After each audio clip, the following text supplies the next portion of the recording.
A gente vai falar hoje sobre como obter insights e decisões estratégicas com o social listening. Então, se você quer descobrir como usar as informações das redes sociais para obter insights valiosos, vem aqui para o nosso palco que agora a gente já vai começar. E para conversar com a gente, queremos receber no palco André Brazoli, Daniele Soraya e Edson Andrade. Uma salva de palmas para os nossos painelistas. Bem-vindos.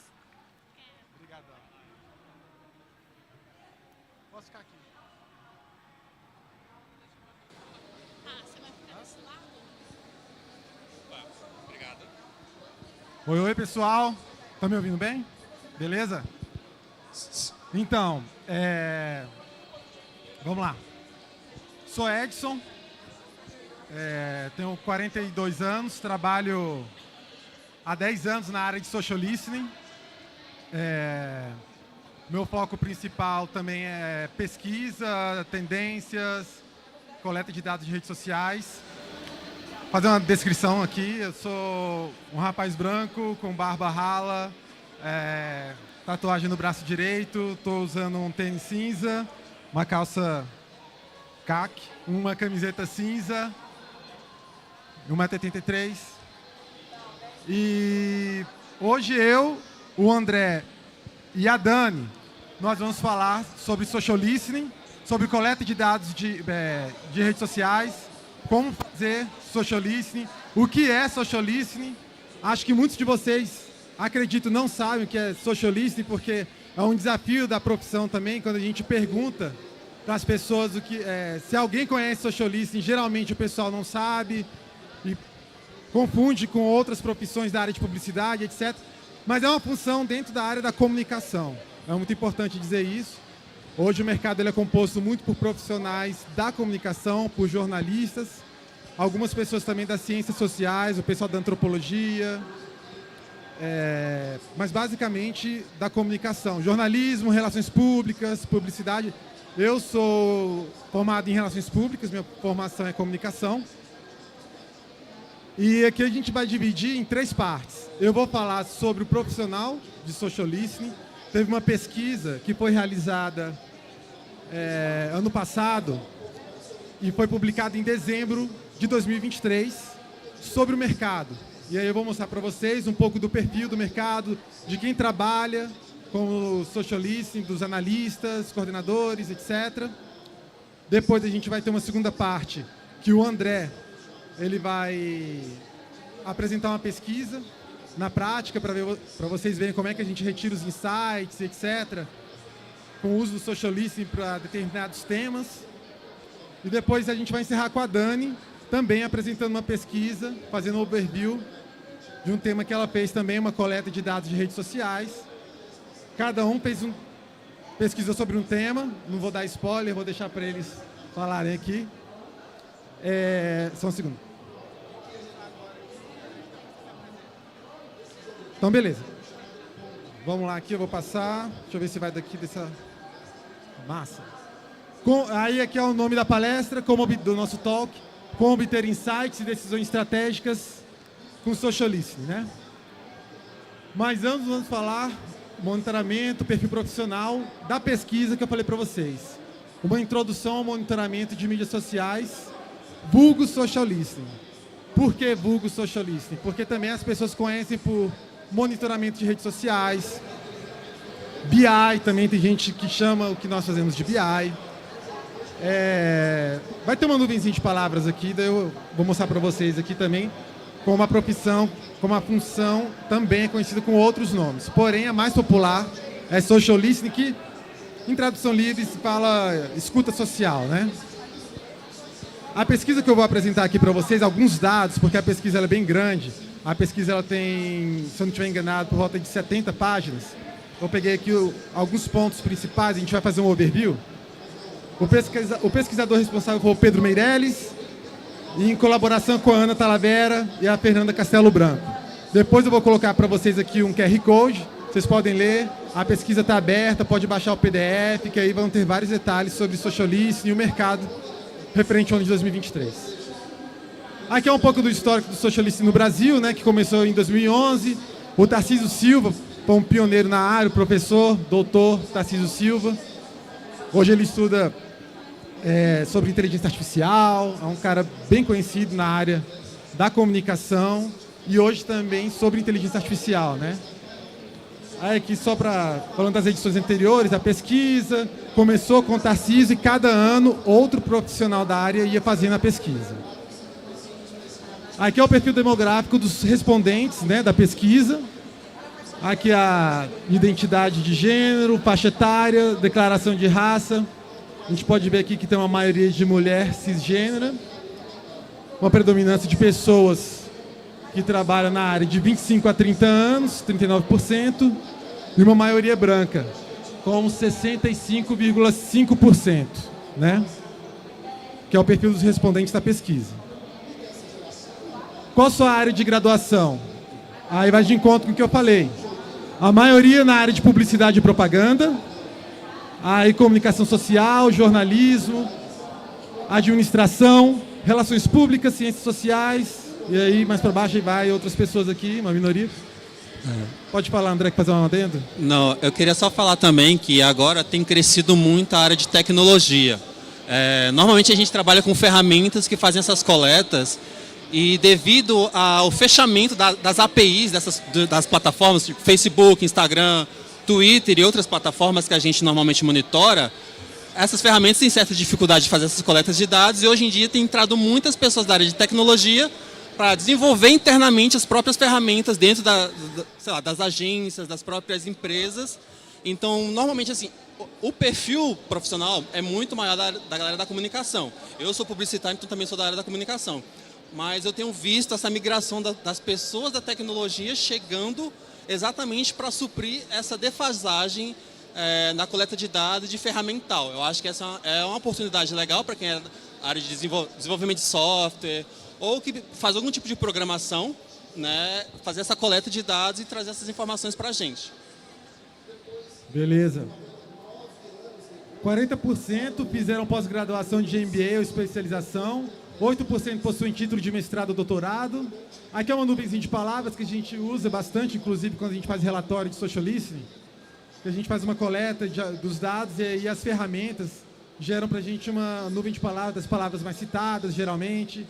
Mais para frente eu vou mostrar aqui, entrar um pouco no detalhe disso. Aí é marketing digital, que apareceu aqui. O X, a Dani, que vai falar também, ela trabalha com o X. Ela usa o social listening, auxilia ela no trabalho dela de UX. Ela vai falar também na pesquisa que ela vai apresentar aqui. Gestão de comunicação, enfim. Top 5 dos mais de 60 cursos citados, né? Marketing digital, mídias digitais, pesquisa de mercado. É muito usado para pesquisa de mercado. Comunicação, BI, Business Intelligence. E áreas mais comuns ali, né? Que é o perfil do pessoal de formação, né? Perfis profissionais do social listening, rapidinho. Aqui, 275 respondentes. São os analistas, quem está colocando a mão na massa é quem produz. Foi, né? Aqui foi quem consome, 60 respondentes de quem consome, no caso, o cliente. Sou quem vende ou fornece, dá suporte, 30 dos respondentes. Como se define social listening? Né? Aí aqui, empacotar a definição de social listening em suas práticas pode facilitar o crescimento desse mercado já consolidado, contribuindo para educar mais clientes a criar critérios de nivelamento. E aqui a gente teve como destaque monitoramento, estratégia, dados e pesquisa. Geralmente, a definição de social listening, quando a gente vai conversar com a pessoa, quando a gente vai apresentar o profissional, é ligado muito com estratégia, dados e pesquisa. Monitoramento também, mas monitoramento fica um pouco mais a cargo do mercado governamental. Então, eu vou dar uma palavrinha aqui também, que a gente pode fazer social listening para o governamental. Em pesquisa, em campanha política, usam muito social listening para fazer relatórios, o que estão falando do candidato X, o que estão falando de bom, de ruim. Mapeamento de influenciadores, é muito usado em campanha eleitoral, por ministérios, autarquias e órgãos, para saber o que estão falando do órgão nas redes sociais, né? Vamos lá. Nomenclatura dos cargos, eu falei para vocês aqui, né? Social listening ganhou na pesquisa, né? Todo mundo colocou social listening como primeira opção. De monitoramento, aí aquele lance é o monitoramento de redes sociais. community manager, enfim, aqui algumas palavras. Social listening acontece nas agências, está muito forte nas agências. Então, o que acontece? Geralmente, as agências ganham uma licitação, e aí ela vence a licitação e precisa prestar o serviço de listening com entrega de relatórios. Os relatórios podem ser diários, semanais, mensais, bimestrais, semestrais. Aí é de acordo com o cliente, você senta e arruma isso daí. Aí ali também é uma porcentagem, né? Dentro da agência, quem consome, quem vende.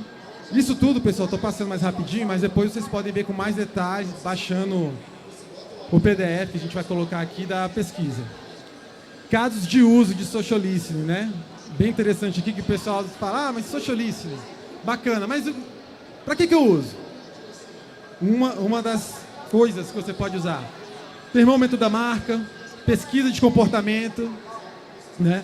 Monitoramento de eventos. Um evento desse daqui, por exemplo, depois o Sebrae pode pedir para o social listening que tem no Sebrae, que eu sei que tem, porque eu já prestei serviço para o Sebrae há uns 4 anos atrás. Então depois o pessoal da comunicação vai lá e fala, ó, faz um relatório que eu quero ver quem citou Sebrae nas redes sociais. Foi de forma positiva? Foi de forma negativa? Foi neutro? Tem isso também. A gente divide geralmente de forma trinária. Positivo, negativo e neutro. Tem gente que usa também de forma binária. Positivo ou negativo somente. Ah, falaram bem do Sebrae. Quem falou? Quem se destacou? Teve algum influencer que citou a gente no Twitter? No Instagram? Qual foi a nossa publicação que teve o maior engajamento? Por quê? Entre outras coisas, aí você vai... E aí é o universo. Monitoramento de eventos, desempenho proprietário, resultados de campanha, que eu falei, community manager, estratégia de influenciadores, mapeamento de influenciadores, análise da concorrência. Qual é o concorrente do Sebrae? O que ele está falando? Eles falam da gente? O nosso concorrente, o nosso perfil aqui é parecido com o perfil do nosso concorrente? E aí, estou dando exemplos. Dia a dia do trabalho de social listening, ferramentas extras aqui. Social listening pode ser feito de duas formas. Você pode fazer a coleta através de linguagem de programação, Python, R, e aí você tem um pacote, você baixa a estrutura, enfim, baixa os dados e depois você dá uma arrumada. Ou então você usa ferramentas pagas, que você pode assinar. Tem várias. Tem ferramentas nacionais e tem ferramentas internacionais. Você assina por um período, eles fazem um plano, às vezes mensal, às vezes não, às vezes só fazem plano anual, outras fazem plano anual, mensal e semestral, e aí você senta e vê. Tem várias ferramentas. Na pesquisa aqui, as pessoas que trabalham com social listening falaram que além dessas ferramentas pagas, também usa às vezes um Facebook Insights, LinkedIn Analytics, Twitter Analytics aqui. Essas bolhas aparecendo maior é porque foram mais mencionadas essas ferramentas, né? Power BI, Locker Studio, que já é de visualização, é dashboard, o pessoal que é mais tem a pegada de BI vai entender melhor. O André depois pode dar uma explicadinha. Google Analytics, Supermetrics, vou passar. Desafios e oportunidades do mercado. Quais são? Principalmente a restrição da coleta de dados pelas APIs, porque as APIs são fechadas. A gente tem um problema muito grande de API fechada quando a gente faz pesquisa. A meta não entrega tudo, não é tudo que dá para você pegar na meta, são algumas coisas, eu não vou entrar nos detalhes do que são, mas tem esse problema da API. Aí no Twitter, você tem outro problema, antes a API era aberta, em fevereiro do ano passado o Musk fechou a API, para você coletar os dados do Twitter, você tem que pagar. Para a pesquisa acadêmica ficou bem complicado, porque o pessoal da UNB, da Unicamp, do CEUB, enfim, também faz pesquisa acadêmica usando social listening para tese de mestrado, doutorado, ficou bem difícil mesmo. Surgimento da popularização de novas mídias sociais sem APIs também, vira e mexe tem uma mídia social, uma rede social nova. A dificuldade de mostrar o valor das entregas, também é uma dificuldade nossa. A gente entrega relatório, às vezes, enfim, não tem uma devolutiva. A dificuldade de vender projetos de social listening também. Os desafios do mercado, né? Acabei de falar para vocês aqui. Não sabe o que é social listening, às vezes o pessoal recebe um relatório, mas não sabe o que fazer muito bem, aí falta um pouco fazer essa ponte do profissional que fez a coleta, que fez o relatório com quem está recebendo, enfim, são dificuldades. Aqui é um QR Code da pesquisa, se vocês quiserem, vocês podem apontar, aí vocês têm acesso à pesquisa. No final, eu posso disponibilizar de novo aqui o QR Code para quem não pegou. Vou passar aqui a bola para o André. André? Muito obrigado, Ed. Olá, pessoal. Meu nome é André Brasoli. Eu trabalho com social listening e análise de dados há mais de 10 anos. Né? Talvez eu esteja ali também junto com o Ed e outras pessoas. Tá, beleza, valeu. Estou bem desde o início da profissão, talvez. Eu me formei ali já em 2011, mais ou menos, e desde então eu já trabalho com redes sociais. E estou nessa toada desde então. Atualmente eu trabalho com análise de dados no Instituto de Pesquisa aqui em Brasília, atendendo não somente o setor privado, mas o setor público. Atualmente eu estou focado nessa parte do setor privado, na análise de dados de comunicação, de campanhas, né, de campanhas publicitárias. Aqui eu trouxe...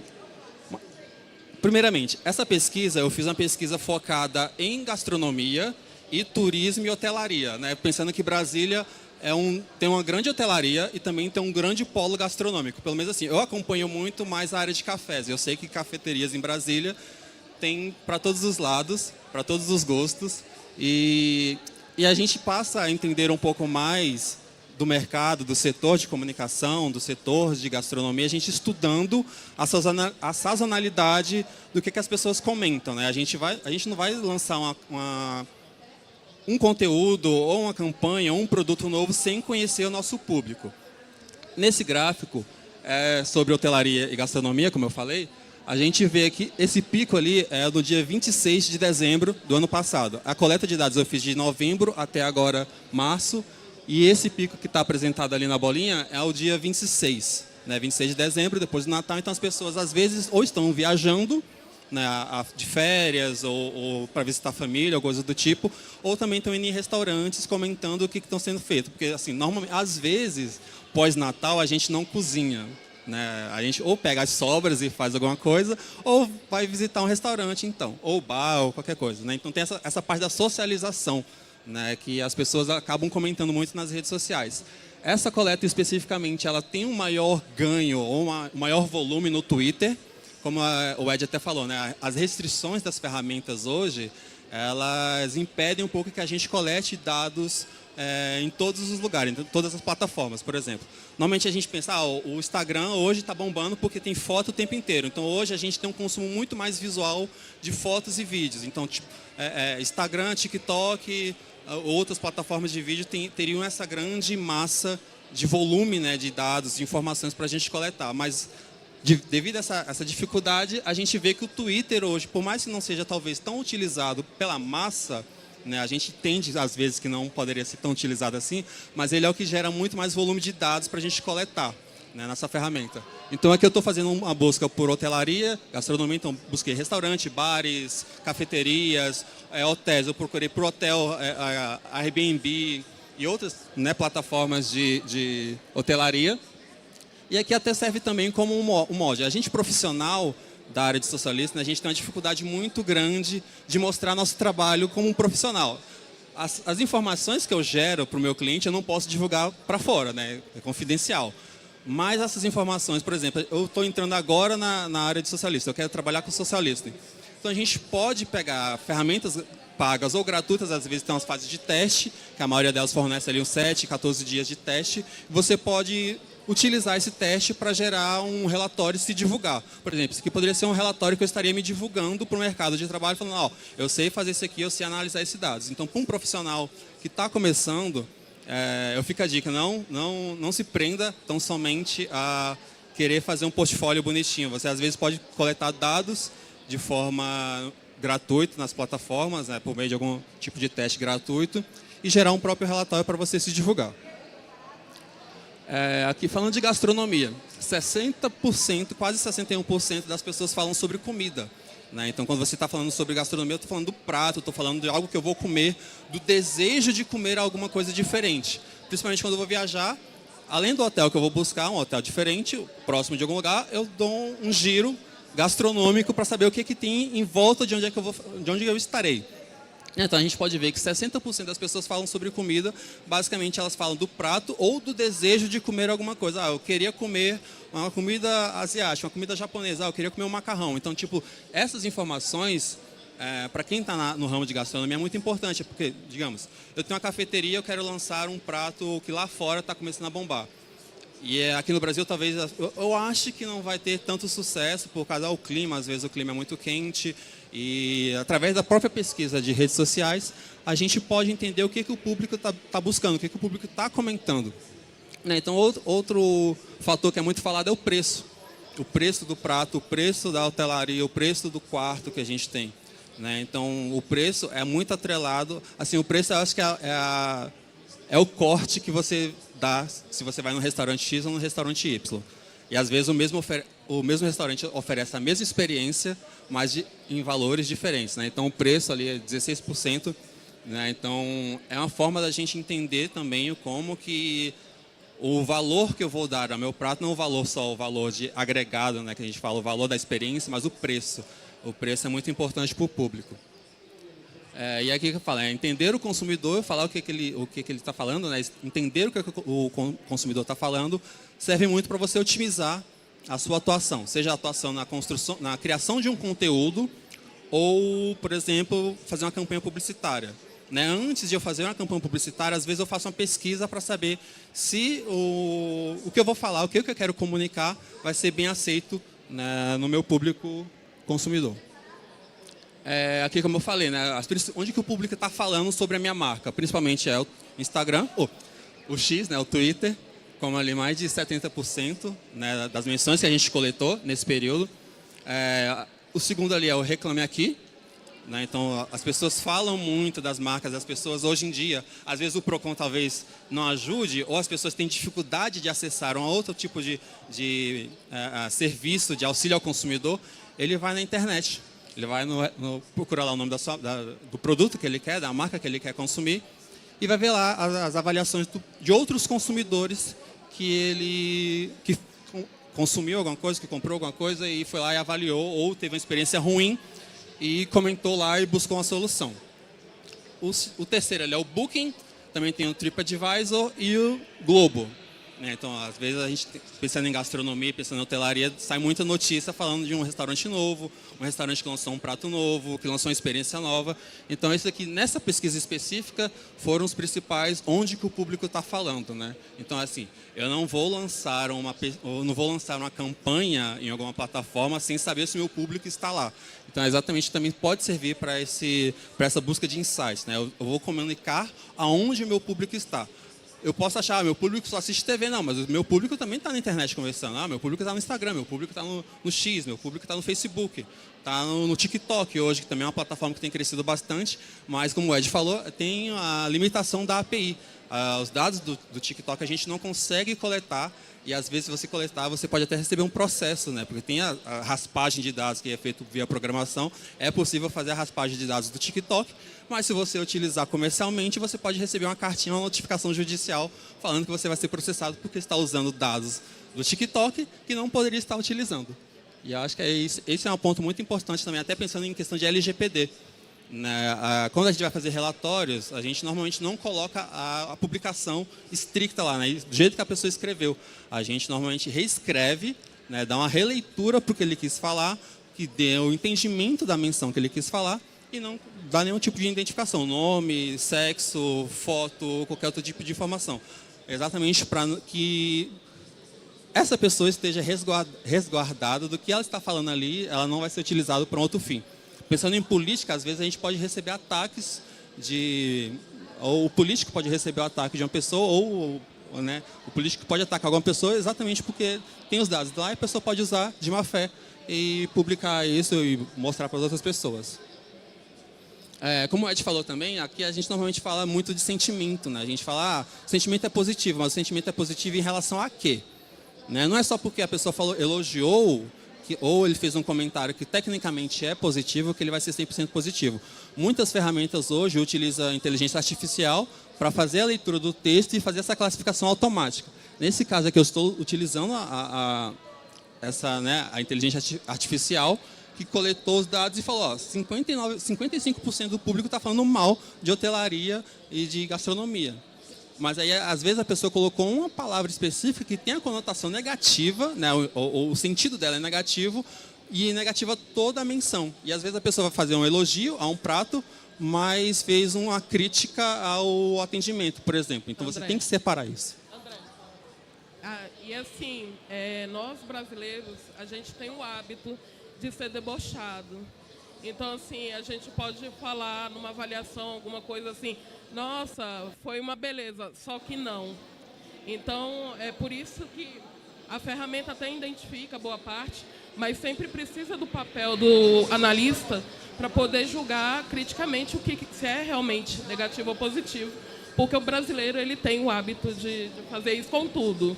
Inventa nome para político, diverso. Então, assim, o profissional de social listening direto sofre bastante, assim, a vida dele é dura.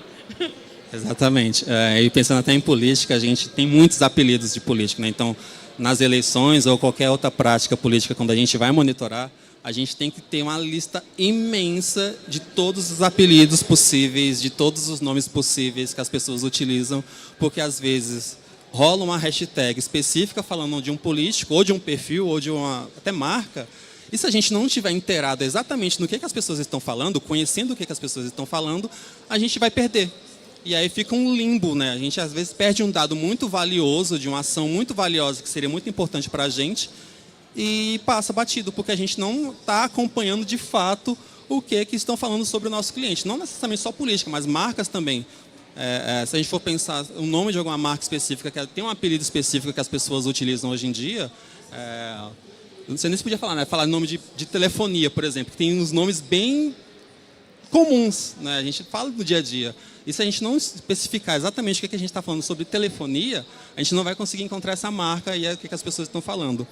Né? E aí, voltando aqui, a gente normalmente trabalha com 3, né, essa polaridade ali, né, positivo, negativo e neutro, mas aí a gente pode criar outros tipos de polaridade também, né, o sarcasmo, às vezes a gente pode colocar, a ironia, pode colocar também, né, são formas de categorizar. É vasta, né, vai depender do público, depender do que o cliente quer, né, então isso também é algo interessante para o profissional entender, né, ele tem que entender do cliente, entender a necessidade do cliente. Às vezes ele nem usa positivo, negativo e neutro, ele vai usar uma outra métrica que é um cálculo para fazer a porcentagem do NPS, que a gente utiliza muito hoje, que é o Net Promoter Score, que é uma taxa de como que está a comunicação, como é que está a saúde da minha marca. Ele não vai usar positivo, negativo e neutro. Positivo, negativo e neutro vai ser a base para a gente fazer um cálculo estatístico para medir essa relação, né, do que está na menção. Para muito além do sentimento, hoje em dia a gente usa muito emoji para tudo. Né? O emoji é o nosso sentimento, é o que a gente passa. Então, assim, se você fizer uma publicação hoje nas redes sociais, se você for uma marca, com certeza vai ter alguém colocando um coraçãozinho, um foguinho, e não vai comentar mais nada. Isso ali é o sentimento que aquela comunicação gerou na pessoa. Né? Então, a gente tem aqui o emoji de choro sorrindo. E aí, também entender essas relações do emoji com a comunicação, principalmente a gente falando como brasileiro, que a gente faz comunicações, né, diversas, e a gente tem que entender tudo isso. Né? A gente entender, para muito além do sentimento, o que as pessoas estão falando com emojis. Aqui também, nessa imagem, é um monitoramento de imagem, exatamente, né? Pensando na logo. A gente publica muito hoje, se a gente vai no restaurante, a gente tira uma foto do prato, às vezes tem lá um refrigerante que tem a marca do refrigerante, a gente tem um produto de beleza, a gente tira a foto do produto de beleza e publica nas redes sociais. Tem ferramentas que fazem essa leitura, né, da marca e já dá mais ou menos onde que ela está inserida. Nesse caso aqui, a gente está vendo que tem muitas bebidas, tem Spotify, tem algumas outras marcas aqui que as pessoas estão tirando fotos e publicando nas suas redes sociais, e essa ferramenta específica ela fez essa categorização, né, colocou tudo que está muito próximo de um lado, que é tendência, né, dentro da área de gastronomia e hotelaria, e Coca-Cola ficou ali no cantinho, meio isolado, que não está tão tendência assim. Então, também a gente pode monitorar o concorrente não só pelo nome, ou a nossa marca não só pelo nome, mas pela nossa logo, pela foto de um produto que a gente tem lá um catálogo de perfumaria. A gente pode tirar todas as fotos dos perfumes, todos os produtos, colocar na plataforma e ela vai monitorar. À medida que as pessoas forem publicando alguma coisa que tem essa relação, ela pode categorizar para a gente dentro de algum espectro de marca. E o que a gente aprende com isso, né? Eu acho que o mais importante não é só o que a gente aprende, mas o que a gente passa para o nosso cliente, né? Como analista, a gente não tem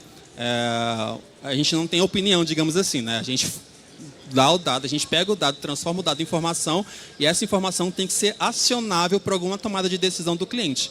A gente tem aí monitoramento de crise, a gente tem aí, como o Ed falou, né, vários outros espectros da análise de dados, né, do social listening, e a gente pode utilizar para N outras coisas.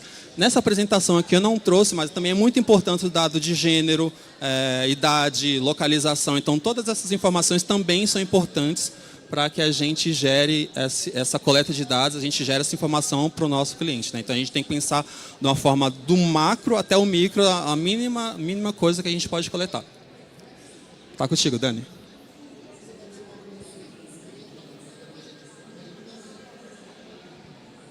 Oi, gente, bom dia. Eu sou a Daniele.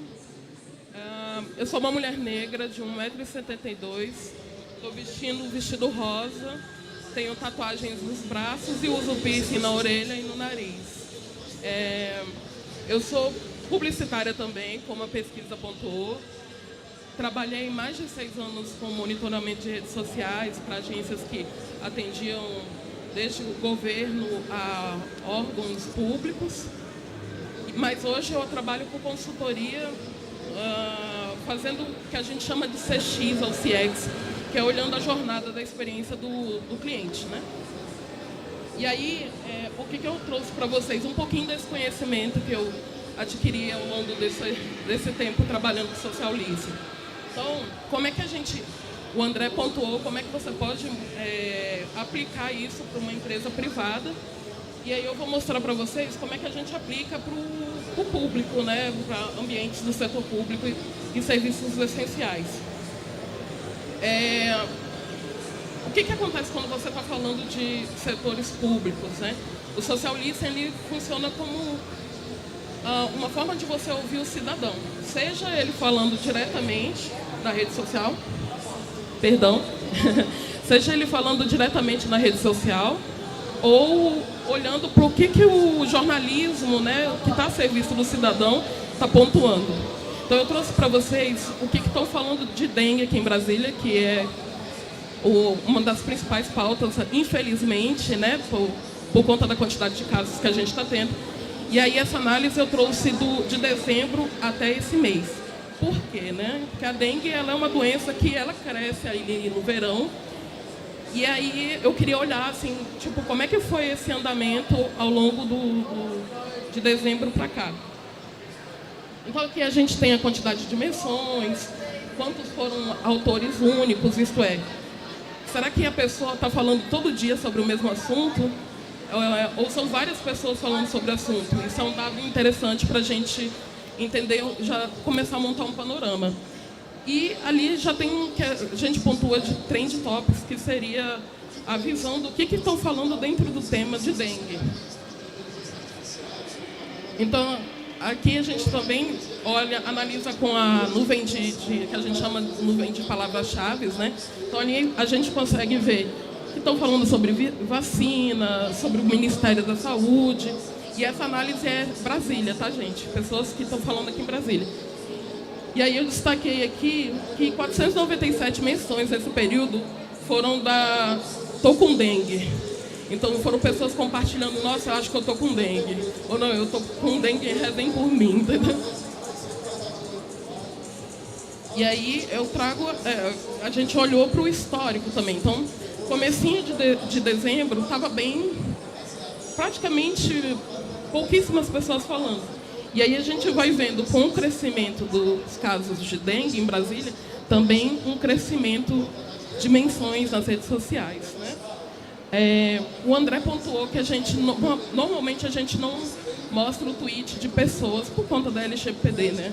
Mas como a gente tem perfis que são públicos, a gente vai e apresenta, enfim, né, quando é veículo de comunicação.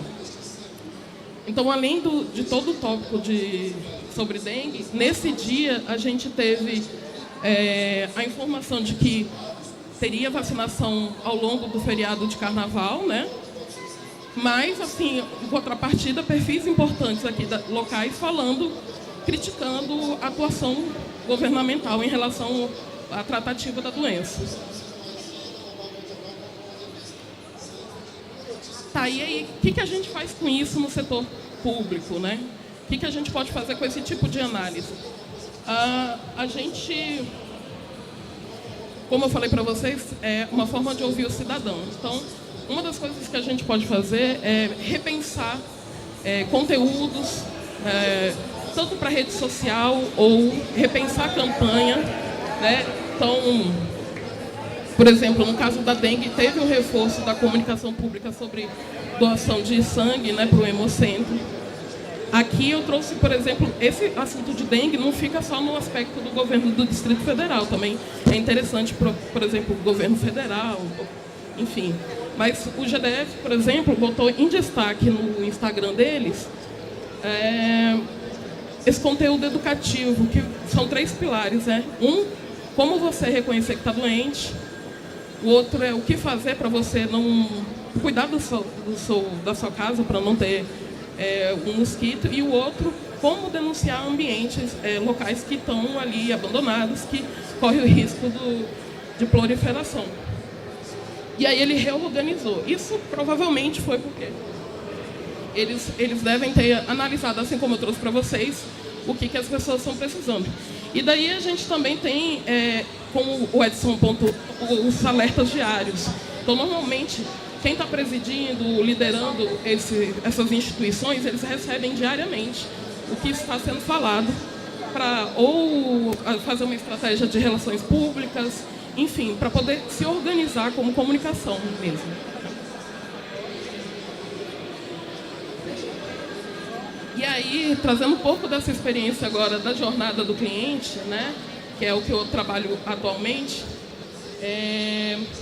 a gente sabe que a pessoa, quando ela está contente com o serviço, ela fala para o amigo, ela indica, enfim, ela comunica ali, faz a propaganda, vira um evangelizador da marca, do serviço. Mas quando ela está insatisfeita, também é muito importante para a gente. Assim, a visão que a gente tem como analista é que é muito bom ver a reclamação, porque pesquisa em si é algo muito caro.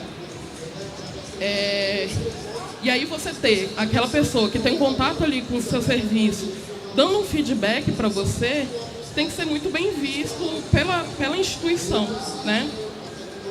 Então, eu trouxe aqui o que a gente pode fazer no ambiente de serviços, né? Essa análise é sobre internet banda larga.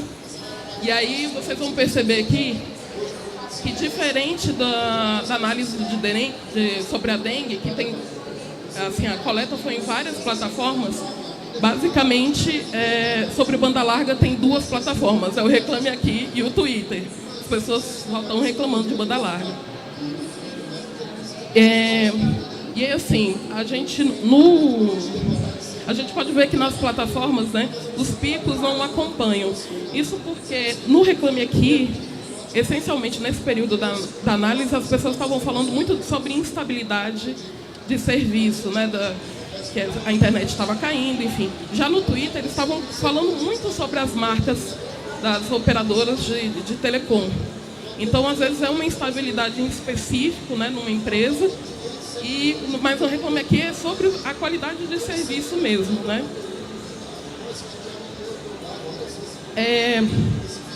E aí aqui a gente olha com outro viés, assim, que esse tipo de informação, ela serve na questão de, olhando para a experiência do cliente, para você cruzar com outros dados, né? Porque quando a gente vai fazer um trabalho voltado para, assim, eu vou criar uma solução voltada para o cliente, ela envolve pesquisa e tudo. Só que na parte de imersão, a gente tem que saber o que está acontecendo antes de preparar essa pesquisa, antes de falar com o cliente. Então, esse tipo de análise, ela serve para você cruzar com dados internos, né? Então, será que eu estou tendo um problema técnico específico numa região ou é o meu concorrente que está oferecendo um produto que parece que tem mais estabilidade que o meu, né? Aqui a gente vê, assim, bem em destaque, entrei em contato. Então, assim, outra pergunta que a gente pode fazer para poder analisar e seguir com a pesquisa é: esse cliente, essa pessoa, quando ela está utilizando o meu serviço, ela entrou em contato comigo em outros canais, e aí ela se frustrou e foi para o telefone, e depois ela não conseguiu, e aí ela foi para o Reclame Aqui, ou ela foi direto para o Reclame Aqui, né? E aí a gente tem o básico de problemas de visita técnica. Será que o meu técnico está indo lá na residência mesmo da pessoa? Ou ela, tipo, como é que está esse agendamento? Como é que eu posso melhorar para essa pessoa? Porque às vezes a disponibilidade que você tem que ter para poder aguardar um técnico é problemático, né? Porque você tem que deixar de ir para o trabalho, ficar. Então, se o técnico não aparece, é uma frustração muito grande para esse consumidor. E aí, finalmente, tentativa de cancelamento. Assim, a experiência dele está tão triste que ele está tentando cancelar o meu produto. Será que eu consigo prever o comportamento dele antes dele chegar nesse cancelamento? Né? Tipo, quantas vezes ele entra em contato comigo antes de pensar em desistir de mim, né? E aqui, essa análise eu fiz para o interior de São Paulo, né? Então, eu busquei as grandes capitais sem ser DDD 11, né? Do DDD 12 ao 19, se eu não me engano. E aí a gente vê a proporcionalidade dessas reclamações nessas cidades, né? Então, eu posso também utilizar a geolocalização para entender se é pontual daquela cidade ou se aquele consumidor em específico reclama mais do que outro, né? E aí tem outras coisas que a gente pode fazer. Eu posso ir ouvir o atendimento para poder confirmar se aquela reclamação é válida. Eu posso ver se cruzar com os dados técnicos, né, como eu pontuei. Então, assim, existe alguma questão de sazonalidade? Por exemplo, no final do ano, todo mundo manda mensagem para os amigos. Será que esse momento que tem muita gente utilizando o meu serviço, eu posso entregar mais para ele que ele não tenha problema?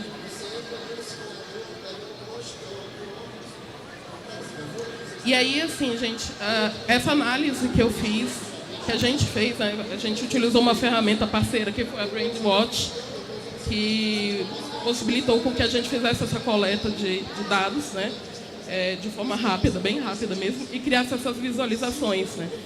Tem um ponto muito importante no trabalho do analista de mídias sociais, que é como que ele vai apresentar essas informações para as pessoas, né?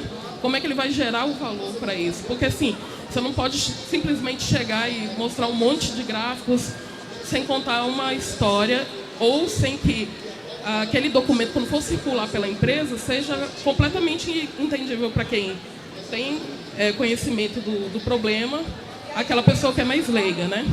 Então, a visualização, aqueles grafos, tudo isso são recursos que a gente utiliza para poder trazer esse amontoado de informação e transformar em algo que seja utilizado dentro da empresa, que seja realmente utilizado de forma eficaz, né?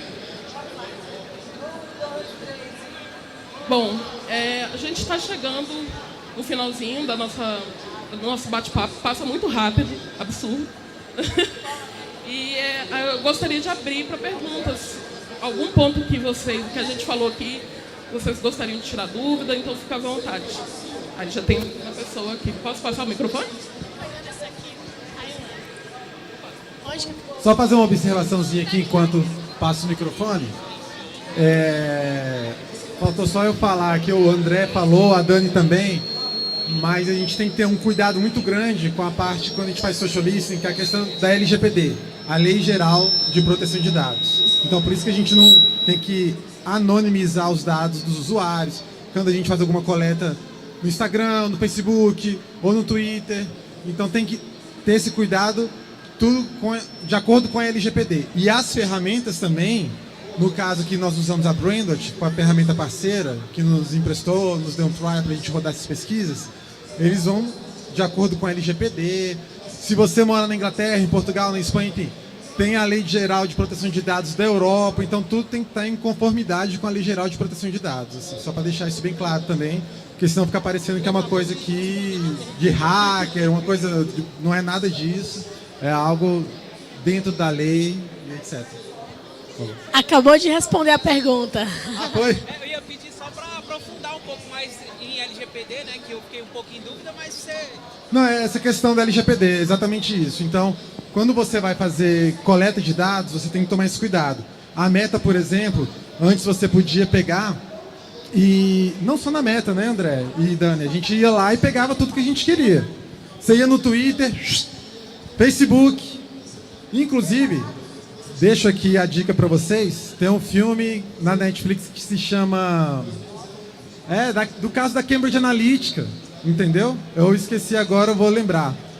Mas enfim, que tem o caso das eleições do Trump com o Biden, com a Hillary Clinton, em 2016, se não estiver enganado. É um documentário na Netflix que fala do caso da Cambridge Analytica, né? Como os candidatos, como a equipe do Trump conseguiu virar o jogo usando social listening, mais ou menos isso. Como eles fizeram a coleta de dados e conseguiram direcionar para as pessoas de determinadas cidades bem menores conteúdo para o Trump. Tem o caso do Brexit também, que a Inglaterra saiu. Também foi usado coleta de dados. A mesma empresa que fez a campanha do Trump fez para o pessoal que queria que a Inglaterra saísse, né, se separasse.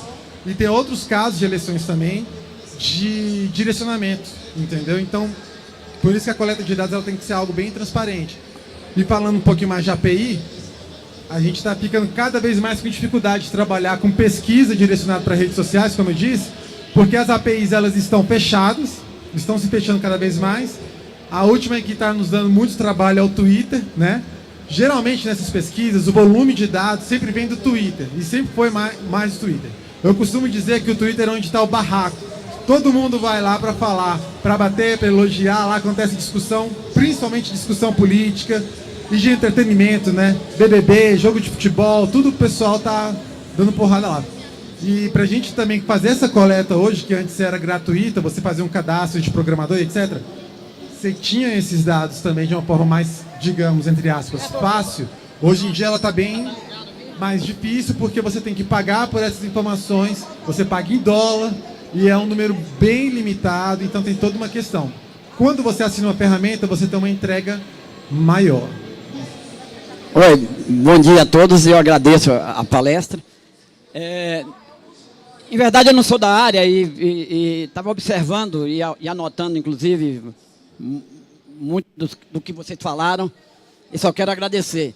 Mas tem uma observação, inclusive essa forma que foi utilizada pelo Trump e pelo Brexit, também foi utilizada aqui pelo governo na eleição de Bolsonaro. É bom que a gente saiba.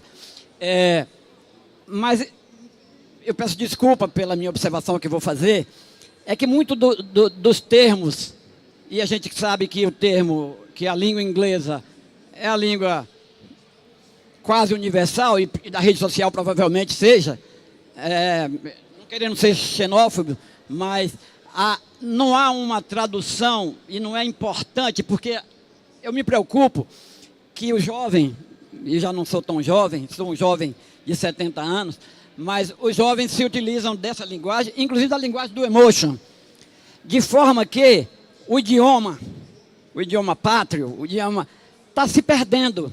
As pessoas já estão, eu estou preocupado se as futuras gerações não vão deixar de falar e de escrever, porque irão fazer eu já consultei algumas pessoas e elas responderam com o polegar. E quando responderam com o polegar, eu não sabia se ele estava concordando, dizendo recebi, ou algo assim. Então, isto me parece ser algo importante para a gente resgatar a nossa cultura, de maneira geral, para não abrir mão dela. Peço mais uma vez desculpa se estou sendo xenófobo e quero mais uma vez agradecer. Imagina, olha, a sua colocação é muito importante. Quando a gente estava montando essa apresentação, a gente comentou sobre isso. O que acontece nesse mercado de monitoramento de redes sociais? Tem muito termo que já é traduzido, Mas tem muita coisa que o estudo vem de outros países, normalmente em inglês, e aí acaba que para a própria comunicação da área se utiliza muito o anglicismo. Eu também sou contra, tá? Eu traduzo tudo que eu puder.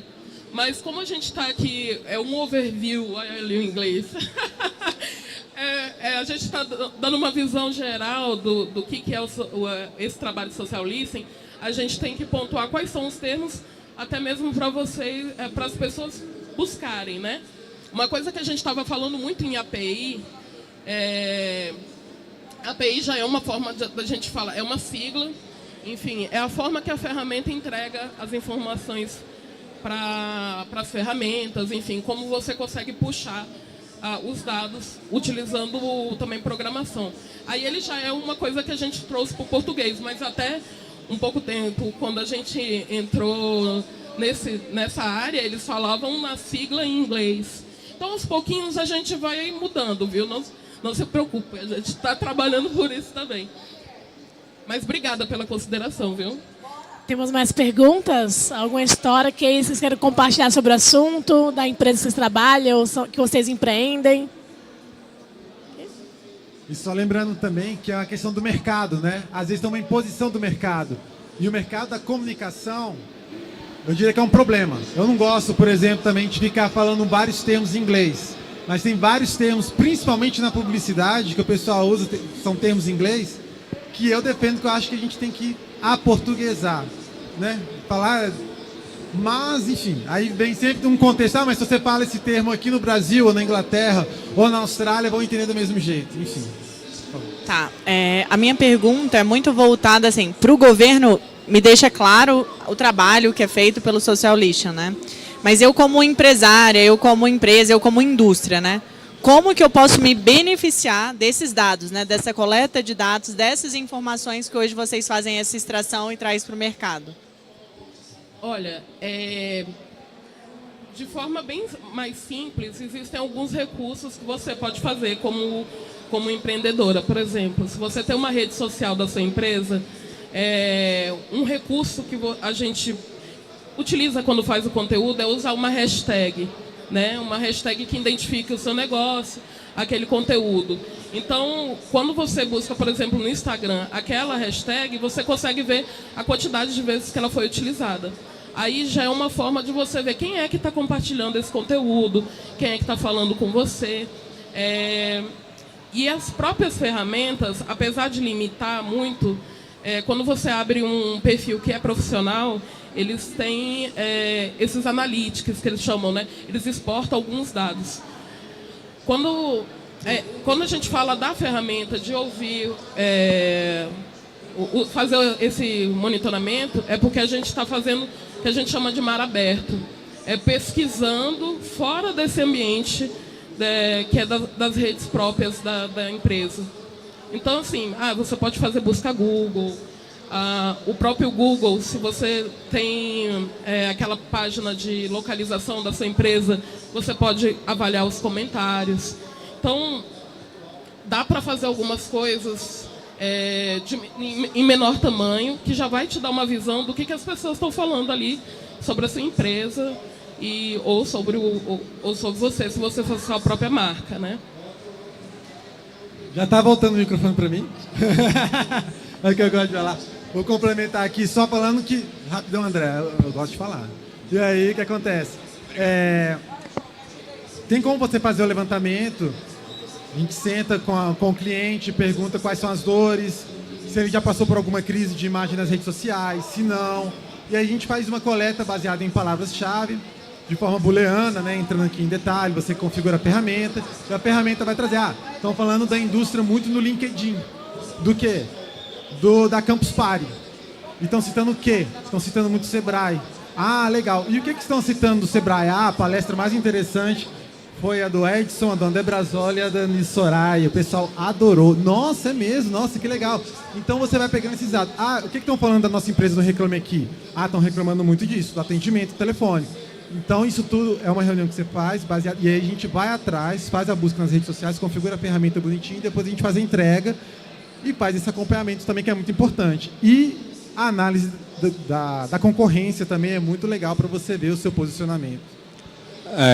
Não é nem só também buscar, né? A gente coloca dados, né? A gente coloca informação nesse monitoramento, né? Quando eu trouxe ali, as pessoas estão falando sobre comida, eu tive que buscar termos relacionados à comida e fazer uma classificação dessas menções, né? Então, tipo, a ferramenta não me trouxe pronto a falar, as pessoas estão falando sobre comida. Eu tive que imputar dados, né? Eu tive que colocar dados na ferramenta para ela me gerar uma informação que eu queria. Eu quero saber o que as pessoas estão falando sobre o meu atendimento. Eu quero saber se as pessoas estão falando do meu produto. Então, todas essas informações, para além de eu saber, eu quero buscar sobre o Sebrae, Sebrae Nacional, Sebrae Brasília, Sebrae São Paulo, e tudo isso aí tem que cadastrar. Mas eu quero saber, o que estão falando sobre o Sebrae Brasília? Estão falando da Campus Party Brasília nesse momento. Estão falando do que da Campus Party em São Paulo. Estão falando da Feira do Empreendedor em São Paulo. Então, tudo isso eu tenho que gerar essas informações, né? Eu tenho que cadastrar essas palavras que são termos que me direcionam para um conteúdo específico. Então, se você tem uma cafeteria, eu quero saber o que estão falando do meu café expresso. Estão falando do meu bolo. Né? Então, a ferramenta não vai me falar, estão falando mais de bolo. Não, você tem que colocar na ferramenta, eu quero saber de bolo, quero saber do croissant, do pão de queijo e tudo mais. E isso vai me trazer essas informações, que aí eu gero uma visualização, eu gero um gráfico, eu trago essas informações e faço uma leitura daquilo tudo para falar, eu vou começar a lançar um combo de café com pão de queijo, porque as pessoas estão querendo tomar um café com pão de queijo. E é isso que pode te auxiliar, né? Você não vai lançar um produto, uma campanha, uma comunicação sem antes você entender, né? E aí acho que parte muito disso também. Para encerrar aqui rapidinho, eu lembrei de um caso muito bacana de social listening, de coleta de dados que falaram nas redes sociais, que acho que, se eu não estiver enganado, foi o McDonald's. Teve um sanduíche que voltou, que o pessoal, McFish, né? A galera estava reclamando, cadê o McFish, cadê o McFish? O pessoal ia no Twitter, o pessoal estava pedindo muito. Foi um trabalho de listening. Então o pessoal pegou, coletou, havia essa demanda. E tem outras também, tem vários casos assim, que as pessoas, baseado no que o público da internet está falando, né? Então, se faz essa extração, se faz o estudo para ver se lança um novo produto também. Temos mais perguntas? Dá para até aqui? Tem mais uma. É só uma contribuição, né, para quem é empreendedora ou da indústria e produz conteúdo. Está bem baixinho, você pode aproximar. Mais perto. Melhorou? Ótimo. Para quem é de indústria, né, para quem trabalha com mídias digitais, né, é uma oportunidade de saber o que as pessoas querem saber sobre o seu produto. Porque se a gente coloca uma palavra no Answer de Publi e outras ferramentas, a gente consegue ver o que as pessoas estão pesquisando. E a partir dessas pesquisas, curiosidade das pessoas, você faz conteúdo informando, até usando a palavra como hashtag, para entregar mais, porque você tem um número de palavras, né, que aparece, e isso também te ajuda, né, dentro do seu nicho, você indo alimentando o público, né, o seu público-alvo, nesse caso.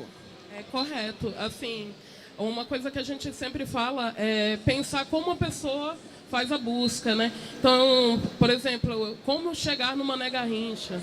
Então, é uma forma de você produzir o conteúdo explicando. Você sabe chegar no Mané Garrincha, porque aí vai aparecer na hora que a pessoa buscar. Então, entender como é que as pessoas buscam a sua marca também é muito importante. Mais alguma contribuição? Ali? Opa. O André que vai responder. Obrigado. Eu perdi uma parte da palestra. Eu tenho a minha família toda empreende na área da beleza. E eles cobram isso de mim. Não é que eles cobram, eles querem que eu siga nesse ramo também, eu também quero seguir. Só que eu tenho uma dificuldade muito grande em usar as redes sociais para expor meu portfólio de trabalho. Exemplo, eu tenho uma tia que é bronzeadora, a minha mãe é designer de unhas, eu tenho uma prima que é designer de sobrancelhas. E elas têm uma facilidade em apresentar o trabalho delas nas redes sociais, e essa facilidade eu já não tenho. E aí a minha dúvida é essa, sobre como eu posso usar as redes sociais para alavancar o meu trabalho. Eu acho que o mais importante é você conhecer o seu setor. Se você está no setor de beleza, você tem que conhecer outras pessoas, outras marcas que falam sobre beleza. E nisso você pode copiar, né? O copia, mas não faz igual. Você pode copiar a estética ou se inspirar na estética de outras grandes marcas para você conseguir. Mas é muito questão de teste e acerto, né? Teste e erro. Você vai testar, você vai errar, mas eu errei aqui, então eu posso melhorar ali. E é muito isso. Você vai ter que fazer o seu monitoramento. Você vai ter que seguir as marcas que você admira, as pessoas que você admira que já produzem conteúdo na sua área, e você vai ter que se inspirar no que o conteúdo dele. Você é um influenciador? O que esse influenciador está falando? E é isso. Aí você vai tentar trazer um pouco mais da vivência dessas marcas para a sua realidade. Gente, tempo encerrado. Infelizmente, vamos ter que nos despedir dos nossos painelistas. Uma salva de palmas que eles merecem. Muito obrigada por todo o conhecimento compartilhado.